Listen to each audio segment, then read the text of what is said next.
O Ideias em Tese está de volta e o programa dessa semana destaca a pesquisa realizada por Elisa Thomas no programa de pós-graduação em administração da Unicinos. A tese falou sobre os agentes intermediários do processo de pesquisa e desenvolvimento. Bom, professora, qual foi a metodologia então escolhida para fazer a pesquisa? A pesquisa foi qualitativa e eu fiz estudos de caso.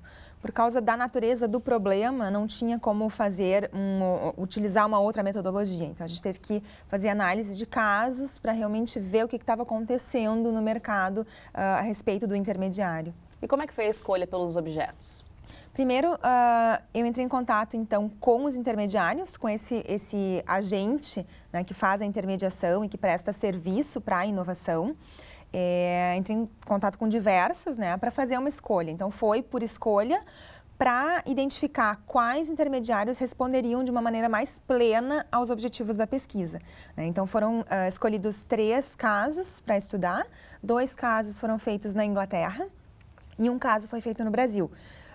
Foram feitos estudos com intermediários públicos e privados, né? Então, também para a gente ter um overview, para ter uma visão mais ampla sobre esse agente, né? Que era o nosso objetivo, entender como é que esse agente auxilia projetos colaborativos de P&D. Nessa escolha, então, que você foi atrás de vários objetos para fazer essa peneira mesmo, né? Que critérios foram utilizados realmente para escolher, bom, vão ser esses 2 objetos de fora, um daqui, como é que foi essa escolha? Como o projeto da pesquisa do doutorado versava estudar o agente intermediário ao longo de todo um processo de inovação, então, de todo o projeto de pesquisa e desenvolvimento realizado pelas organizações, realizado em parceria, uma primeira forma de afunilar essa escolha era que o agente tivesse realmente atuado em projetos colaborativos e de preferência ao longo de todo o projeto, né? Então, se o agente só focou em trabalhar no início de um projeto ou no final do projeto, ele não servia para a tese porque ele não responderia de maneira plena o que a gente gostaria de estudar.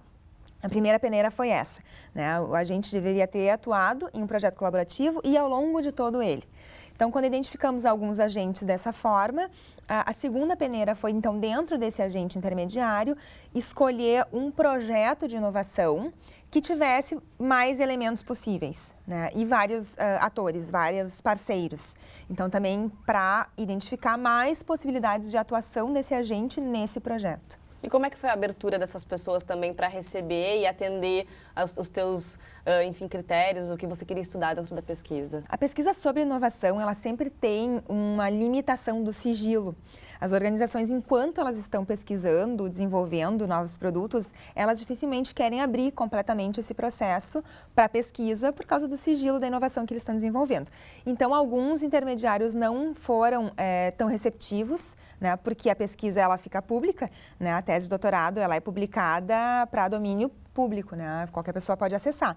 Então, alguns intermediários não quiseram liberar os seus projetos, né, para a pesquisa.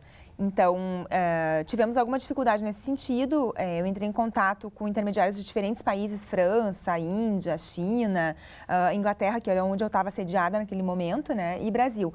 É claro, no Brasil, por causa da afinidade do idioma e, né, da própria universidade onde eu fiz o doutorado, aqui na Unicinos, tive uma receptividade maior.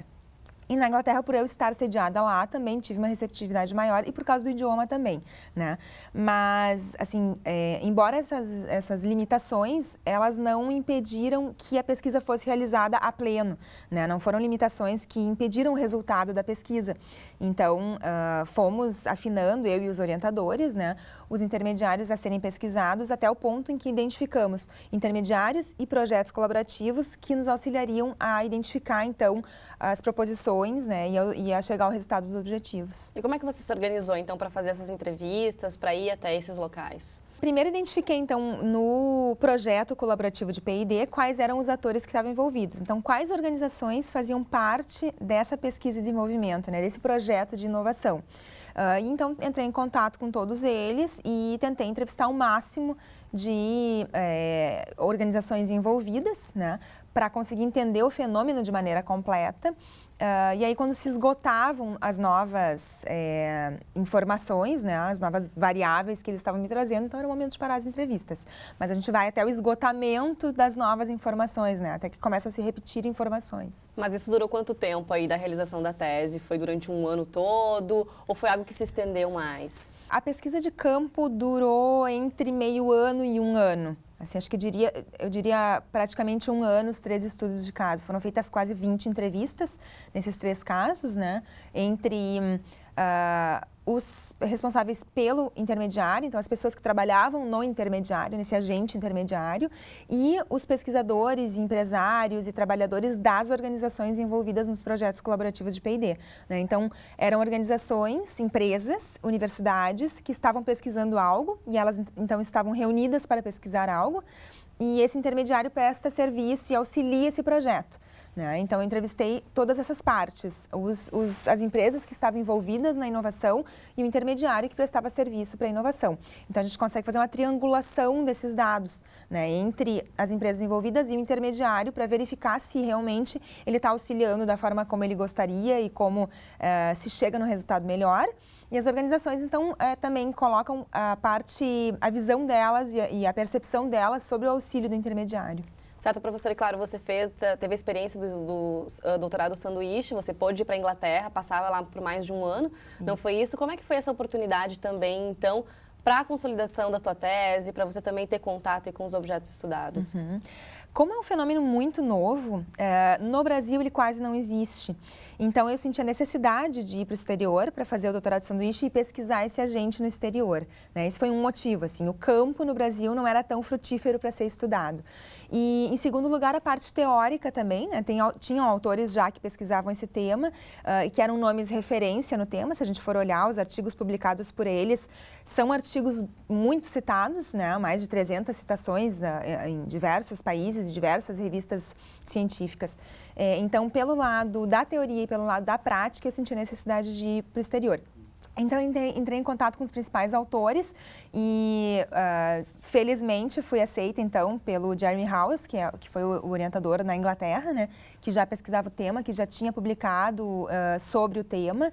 E, então, com ele, eu fiz a parte principal da tese, que foram os 2 casos maiores, né, que foram 2 casos feitos na Inglaterra. Claro, e a possibilidade também de se dedicar exclusivamente à tese deve ter ajudado bastante. Ah, claro, passar um ano dedicada só para a tese, ela dá um peso e um caráter de profundidade muito maior, né? É um ganho para a tese e para a pesquisa. Tá certo, então, professora. Bom, no próximo bloco, Ideias em Tese traz os resultados da pesquisa realizada por Elisa Thomas, nossa entrevistada de hoje. A gente já volta?